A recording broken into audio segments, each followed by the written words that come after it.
예, 네? 중간에 네, 말씀하세요. 청을 하나 드려도 되겠습니까? 청이요? 부탁. 아, 예, 끝날 때요? 예. 네, 그러시죠. 예. 조일 출고 TV 구독 좀. 아, 예. 770명밖에 예, 안 알겠습니다. 되거든요. 예. 제가 처음에 말씀드리죠. 지금 조일출 전북대 특임 교수 나오셨는데요. 안녕하십니까? 예, 안녕하세요. 여러분, 이번에 두 번째 저희 방송 출연이신데 예산재정 전문가십니다. 그래서 아마 지금 국회에 제출한 정부 예산에 대해서 뭐 윤석열은 바꿀 생각이 전혀 없다 그러는데 예산 재편성 안 한다, 나를 탄핵하라 그러는데 아주 그냥 뜨거운 제가 보기엔 감자가 될 것 같아요. 예, 윤석열의 그렇습니다. 탄핵에 대한 아주 중요한 고리가 될 것 같아서 오늘 예산 재정 전문가이신 조일출 교수님 모시고서 핵심 포인트만 좀 그렇게 하겠습니다. 예, 이거 전혀 양보하지 않을 것 같은데요. 그럼 자기가 탄핵하라고 그랬으니까 자기 예. 전혀 예산 집행할 생각이 없다고 그랬으니까 윤석열 탄핵의 길을 우리 조일출 교수님이 좀 열어주셨으면 좋겠습니다. 한번 그렇게 해보겠습니다. 네, 그리고 이제 우리 조일출 교수님이 조일출 TV죠? 예, 그렇습니다. 여러분들 좀 도와주셨으면 좋겠습니다.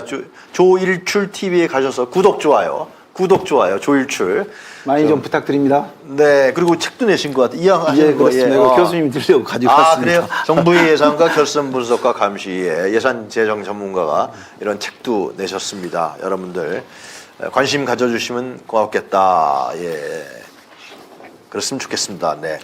예산 재정 분석의 핵심을 퍼거든 재정 정책에 대한 모든 것이 이거 보면은 이제 윤석열 그 예산 문제로 탄핵할 길이 딱 보이겠네. 왜 탄핵해야 되는지. 그렇습니다. 오늘 네. 제가 그 부분을 예. 교수님이 이렇게 말씀하셨으니까 그 핵심만 좀 지적하겠습니다. 예. 먼저 정부 예산안이 657조죠. 그렇습니다. 네. 전년에 비해서 2.8% 늘었거든요. 아, 늘긴 그런데 늘었어요? 예, 23년에 물가 상승률이 3.4%입니다. 그러니까 네. 실질적으로 마이너스 증액인 거죠. 네. 아. 근데 이걸 뭐라 그러죠? 재정 건전성? 예, 그렇습니다. 재정 건전성이라고 얘기를 해. 국가 채무 비율과 재정 건전성을 이유로 이렇게 긴축 재정을 지금 아. 펼치는 이유거든요. 네. 윤석열 정부가. 네. 그런데 아시다시피 우리가 굉장히 심각하지 않습니까? 네. 우리 윤석열 대통령이 엊그제 국회 와서 시정연설을 하면서 네. 핵심 요지는 이거였거든요. 예.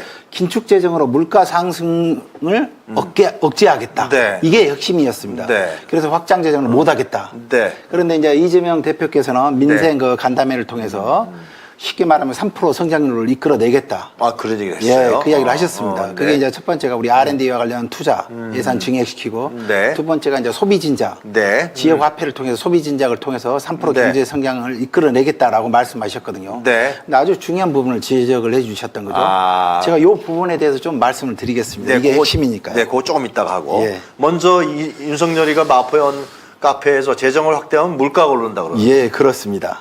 이거 맞아요? 그게 물론 경제학적으로 보면은 뭐 인플레 확장 그런 재정을 거? 하면 인플레이션 때문에 물가가 상승하는 건 맞습니다. 그런데 문제는 이런 거죠. 동전의 앞면만 보는 거죠. 네.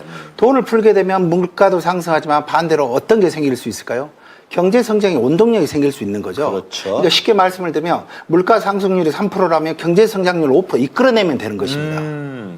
그런데 우리가 국가 채무 비율이라는 거 분모가 GDP고 분자가 국가 채무액이지 네. 않겠습니까? 네. 그런데 우리 기재부 윤석열 정부의 마인드는 분자에 해당되는 국가 채무만 그 절대적인 금액에만 지금 포커스를 맞추고 있는 것이 문제라는 것입니다. 예. 그러면서 GDP 성장을 위한 경제 성장을 위한 원동력인 R&D하고 교육 예산은 무려 12조를 깎아버린 거죠. 16.6%하고 6.9%를요. 네.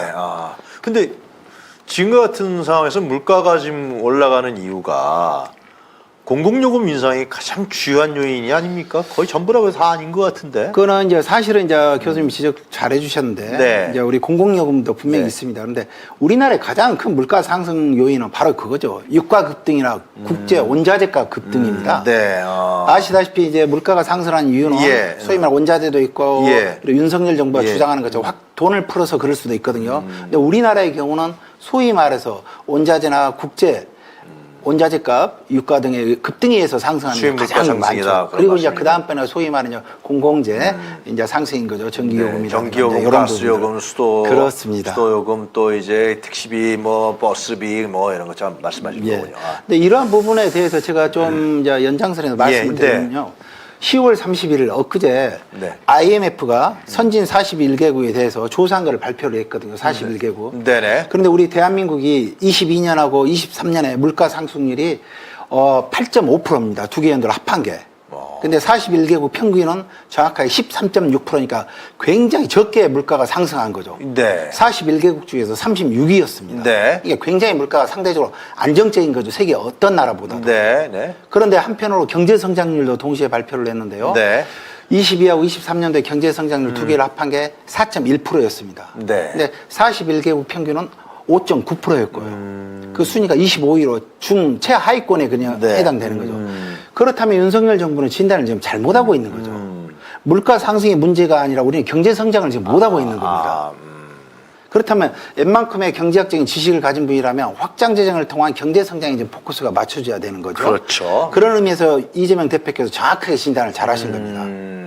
소위 말해서 기재부가 28년에는 채무 비율이 뭐 58%니 이런 건 사실 굉장히 먼 이야기지 않겠습니까? 네. 그 증거가 뭐냐면요.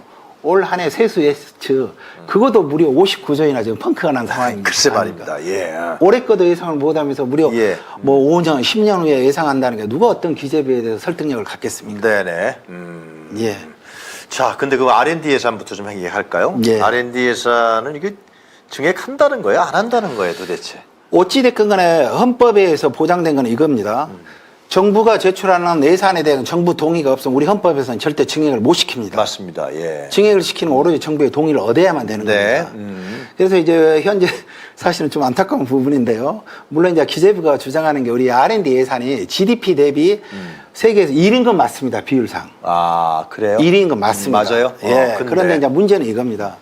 지금 4차 산업혁명 시대 아닙니까? 네. 이런 4차 산업혁명 시대에서는 그 기술력이 승자 독식을 하는 구조거든요. 네. 먼저 그러니까 선도적으로 그 기술 개발을 해서 앞서서 가면 그냥 다 먹는 판이거든요. 네. 그런데 이 R&D 그 투자 예산이 미국의 17%밖에 안 되고 중국의 12%밖에 안 됩니다. 네. 절대 규모가. 우리 국가 성장 동력의 원 동력은 대한민국의 R&D하고 교육 아니겠습니까? 네. 이런 부분에 대해서는 굉장히 지금 가슴 아픈 부분이고요. 우리의 미래는 사실 채무비를 맞추기에 지금 급급한 걸로 맞춰져 있는 거죠. 예, 예. 그게 문제라는 겁니다. 근데 지금 한국과학기술정보연구원은 슈퍼컴퓨터 가동을 중단할 판이라고 그러더라고요. 사실 그런 부분도 있을 그리고 겁니다. 과학기술계 이공계에선 제가 대학에 예. 앉아서 그 사람들이 그 원래 볼 수 있는 분들인데 예. 난리가 났어요. 그러니까 32조 원 정도 됐던 거를 지금 25조 원으로 줄여버렸거든요. 예. 그러니까 굉장히 많은 금액을 줄인 거 아닙니까? 예. 예. 그 지원이 안 나가는 거 아니에요? 이제 이런 부분들에 대해서는 최소한 국회에서 저는 그러니까 물론 네. 어떻게 보면 결론적인 이야기지만요. 네. 지금 어차피 657조라는 예산이 우리 민생이나 경제 살리기 또 국가의 성장 동력을 위해서 예산 배분이 제대로 저는 안 돼 있다고 보거든요. 네. 그래서 기존에 지금 제출돼 있는 이 안에 대해서 단순히 어떤 심의하고 거기서 예. 수정을 할 게 아니라 예. 새로운 판을 짜는 그런 예산을 수정 예산안을 받으라 이겁니다. 전번에도 한번 그런 말씀하셨어요. 예. 그거 안 할 것 같은데 뭐. 근데 그거는 물론 이제 윤석열 안 전 하지, 고집을 저. 부리게. 예, 아주 자기는 무오류의 인간이니까. 예. 그러니까 R&D 예산 추이가 이게 도표를 보면은 계속 올라가다가 31조까지. 그렇습니다. 작년에가 좀 2024년에서 크였습니다. 네, 그러다가 이게 결국 이제 문재인 정부에서 책정했다는 거죠, 이게. 그렇습니다. 그러다가 이제 25.9조로 참 떨어져 버렸는데, 예. 이거를 지금 말씀하신 대로 이재명 대표는 이거 증액을 관철해 내겠다라는 거 아니에요, 국회에서? 그렇습니다. 이재명 대표 요지는 이 그러니까 투자 특히 R&D 이 부분하고 소위 말해서 지역화폐를 통한 소비 진자 우리 케인즈가 말하는 유효 수요를 증대시키는 거죠. 네. 예. 이거를 통해서 3% 성장률을 이끌어내겠다고 이렇게 이제 기자간담회를 통해서 말씀을 하셨던 거고. 그게 가능한가요? 저는 충분히 가능하다고 아, 봅니다. 그거 얘기해 주죠. 어떻게 예. 가능? 저도 이렇습니다. 야당 대표가 3% 성장률을 얘기하고 예. 대통령은 아니라 그런 게. 물론 이제 민주당이 야당이 얼마만큼 예산 재원의 배분을 효과적으로 효율적으로 돌리냐의 문제인 거죠. 아, 현재 예. 657조 중에서. 예, 막연하게 그냥 이 정부가 제출한 예산안을 가지고 그렇게 한다는 건 사실 불가능에 가깝지만 네. 이재명 대표께서는 그 의지 표현을 명백하게 하신 거죠.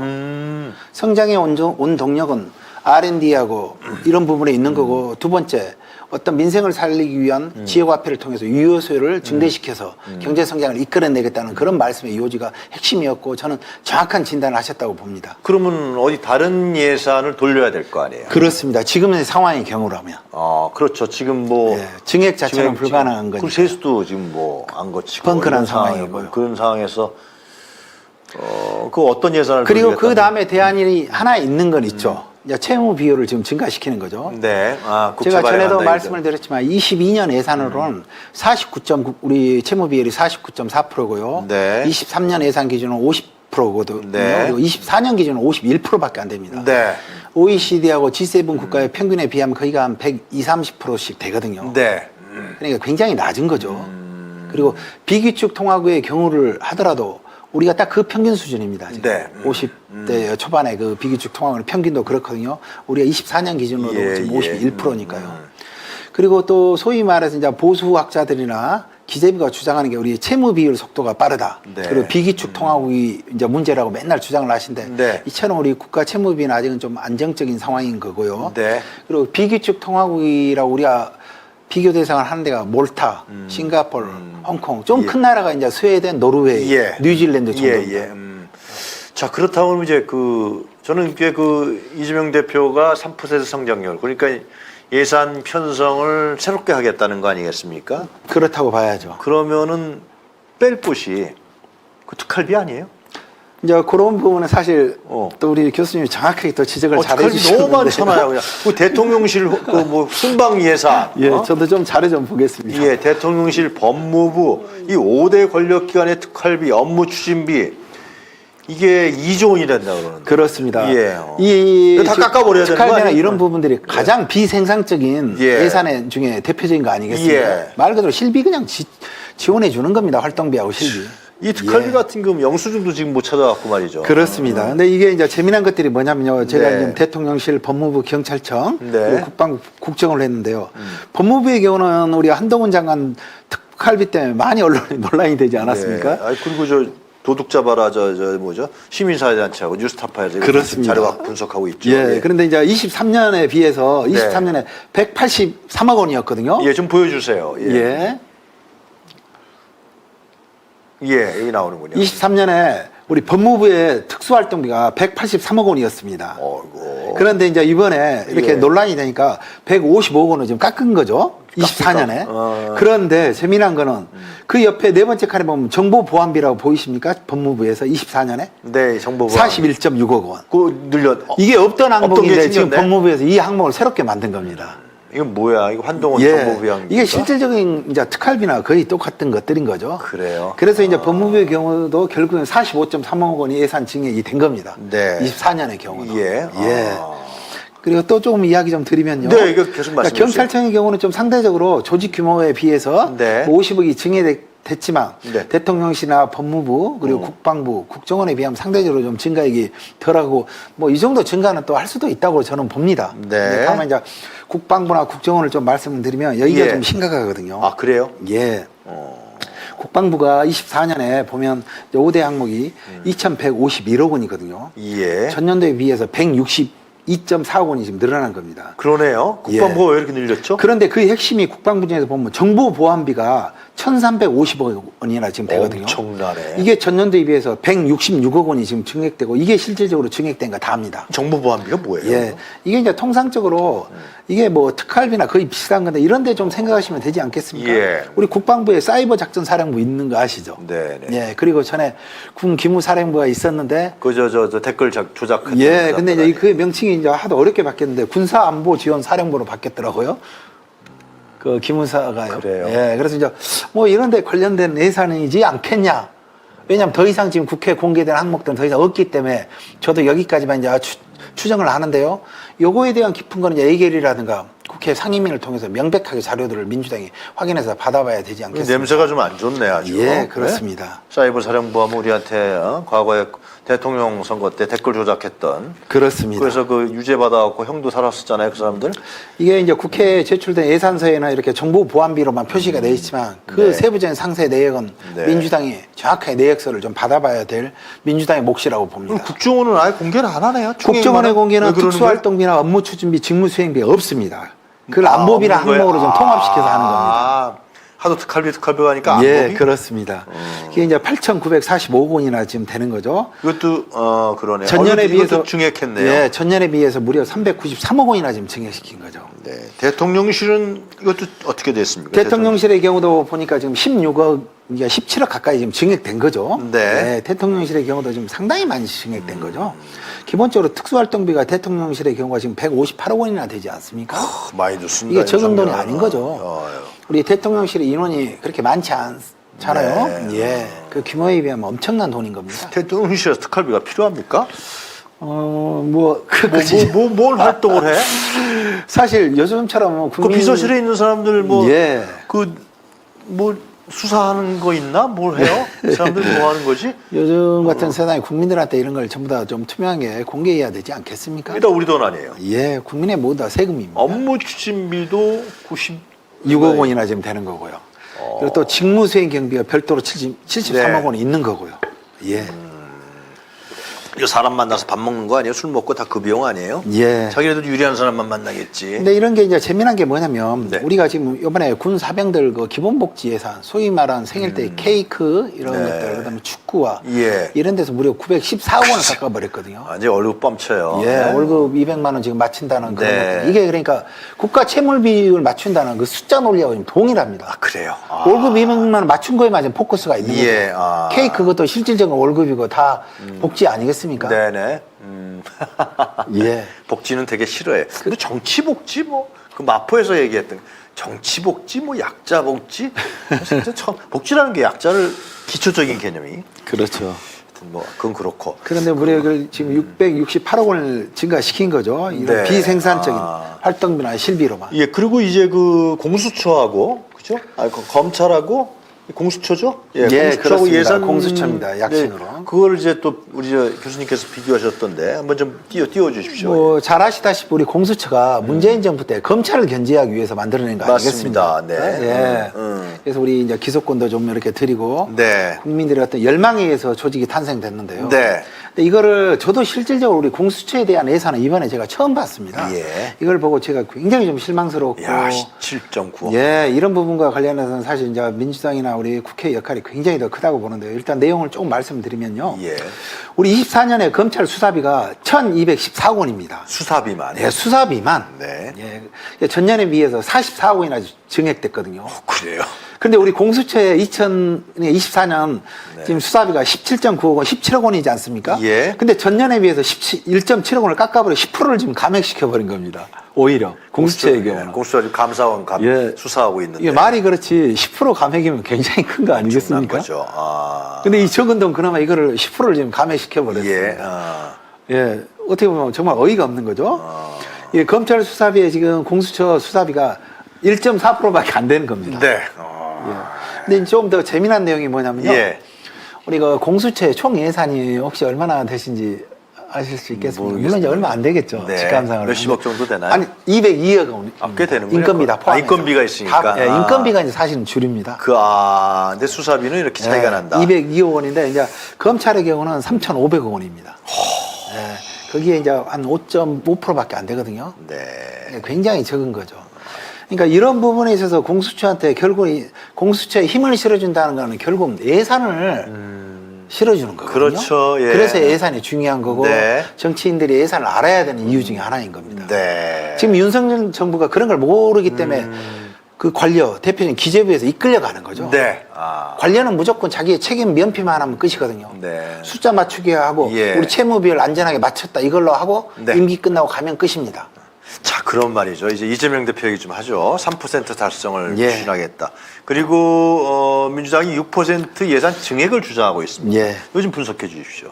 그러니까 사실은 일단 우리 이재명 대표께서 3% 하는 거는 저는 약간 국가 채무 비율 있죠. 네. 이 부분하고 또 다른 용도로 쓰는 것들 예를 들어 이런 대표적인 아까 특활비. 그렇죠. 특활비나 이런 부분들 조정하면 대통령실 저 해외 순방하는 거 300억. 충분히 가능합니다. 그것도 예. 조금 말씀을 드리면 예. 순방 애교 비용으로는 그러니까 올해 그 비용하고 비슷하게 한 340억 정도가 잡혀 있더라고요. 네. 그런데 재미난 게 아프리카, 우리 한국어 아프리카 정상외교 순방으로 제가 지금 갑자기 봐서 지금 네. 기억이 정확하진 않은데 한 430억 원 정도가 별도로 잡혀 있더라고요. 그렇다면 실질적으로 지금 우리 24년에 정상외교와 관련된 공식적으로 예산서에 봤던 금액만 해서 한 700억 원 가까이 있더라고요.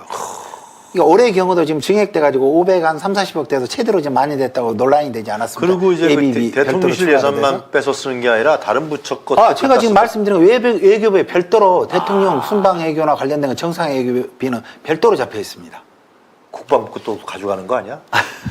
그 1호기도 그거는 대통령실 예산이 아니라 국방부 예산을. 아, 그거는 이제 국방부에서 관리를 하니까요. 그것도 마찬가지 다 예, 순방비 아니에요. 그거는 그렇죠. 대통령하고 또 별도로지만 저는 외교부에 잡혀 있는 소위 말한 대통령 정상 외교 금액만 지금 말씀을 드리고. 그걸 합치면 한 돈 1,000억 되겠네. 1,000억이 넘는 거죠, 훨씬. 이야, 예. 진짜 가서 뭘 해갖고 오면 내가 얘기도 안 하겠어. 또 김건희 씨 따라갈 거 아니에요, 또. 뭐 그러지 않겠습니까? 안 간 적이 없으니 같이 꼭 가잖아, 손잡고. 뭐 그거를 좀 낙으로 생각하시는 것 같은데. 내려올 땐 트럭에 쫙 써갖고 김건희가 예, 다 또 악수하고. 그렇습니다. 뭐 잘 아시다시피 어쩔 때는 뭐 그분이 그러니까 실질적 1인자처럼 보이는 거죠. 아니 글쎄 그 사진들 많이 보셨죠? 연합 TV에서 찍었잖아요. 예. 쫙 써갖고 윤석열 맨 끝에서 김건희 예. 수고했어. 자. 그걸 자. 보시는 국민들은 이제 웃기보다 많이 가슴 아파하실 것 같습니다. 예. 그러니까 지금 그 이재명 대표의 보관은 그거네요. 그런 예산들을 투쟁이네, 전쟁이네. 사실 이 부분과 관련해서 민주당이 좀 섬세하게 분석을 좀 해야 될 겁니다. 네. 아까도 말씀드리지만 기재부가 계속 채무 비율 지금 24년 예산 예. 51%고 우리가 뭐 2060년에는 몇 프로다 네. 이런 거에 대해서 철저하게 깨부숴야 됩니다. 네. 올해 세수 예측도 못해서 59조 원 펑크냈는데 무슨 5년 10년 후에 채무 비율을 지금 논한다는 게 넌센스입니다. 그리고 교수님, 그러니까 지금 이재명 대표는 3% 달성이 가능하다고 얘기하는 게 연구기술 개발, 이게 R&D죠. 맞습니다. 신성장 동력 발굴, 또 예. 미래형 SOC, 그렇습니다. 그냥 미래형 SOC. 여기에 투자를 하게 되면 3% 성장이 가능하다라는 거죠. 충분히 가능합니다. 그리고 두 번째 이제 민주당이 좀 포커스를 맞춰야 될 게 이 예. 부분입니다. 네. 우리 가장 큰 교역 상대국 중국 아닙니까? 맞습니다. 중국은 우리 무려 지금 16개월 동안 그 수출 금액이 대중국 상대로 금액이 감소되고 있습니다. 예. 근데 아시다시피 윤석열 정부가 지금 미국과 일본의 일방적인 애교 때문에 사실 그 원인이지 않겠습니까? 네. 이런 부분에 있어서 제1야당 민주당이 강력하게 드라이브를 좀 걸어야 되지 않겠습니까? 물론 예산하고 국회의원 연계해서요. 외교를 하면 되는 거 아니에요, 중국이랑. 그런 부분들에 대해서 민주당이 고민을 하고 좀 돌파구 해법도 찾아내야지 3% 성장률에 대해서 훨씬 더 좀 프로펠이 되지 않겠냐. 대통령이 그런 말씀도 좀 대통령이 드리고자 바로 합니다. 바뀌겠네. 그 6% 증액은 이것도 가능한가요? 일단은 그 얼마만큼 소위 말해서 민주당이 대협상력을 가지고 예 논하냐의 문제인 거고요. 정치력에 대한 문제네요. 그렇죠. 지금 그러니까 657억 원에 대해서 순수하게 6%를 증액한다는 그거는 사실은 저는 그것도 가능할 수 있다고 봅니다. 그러니까 657억 원에 10%가 그래봤자 65조지 않겠습니까? 6%만 똑같이 뭐 40조 정도 되거든요. 직감사. 지역화폐 문제. 그러니까 충분히 뭐 할 수 있다고 봅니다. 예, 그 정도는 그러니까 말 그대로 민주당의 정치력이고 리더십인 거죠. 그리고 능력이네요. 예. 그리고 예산 투쟁이네. 완전 그렇습니다. 예산 전쟁. 국민의 삶을 위해서 해야 된다. 민주당이 좀 집중할 필요가 있다고 봅니다. 하여튼 이번에 실력을 좀, 그 예. 예결위에 편성된 의원들이 좀 실력을 발휘해야겠네요. 해야만 되지 않겠습니까? 민생과 국민을 밤새 위해서. 공부하고 예. 여론 듣고 해갖고 해야 되지 않겠냐 그런 생각이 좀 드네요. 알겠습니다. 자, 조일출 TV 여러분 구독 좋아요 부탁드리고요. 정부의 예산 결산과 분석과 감시 이 책을 내셨습니다. 하여튼 이 예산 투쟁과 전쟁을 통해 갖고 탄핵의 완전히 그 중요한 고리를 자기가 예산제 편성 안 한다 그랬으니까. 예, 그렇습니다. 제가 탄핵하라 그랬으니까. 아까도 말씀드렸지만 긴축 재정의 인플레이션은 경제학의 언론에서 100% 벗어나는 지금 상황입니다. 네. 대한민국의 현실에서. 예. 관리와 기재부의 노름에 지금 놀아나고 알겠습니다. 있는 거죠. 자, 조일출 교수님 오늘 말씀 잘 들었습니다. 예. 감사합니다. 감사합니다. 고맙습니다. 네.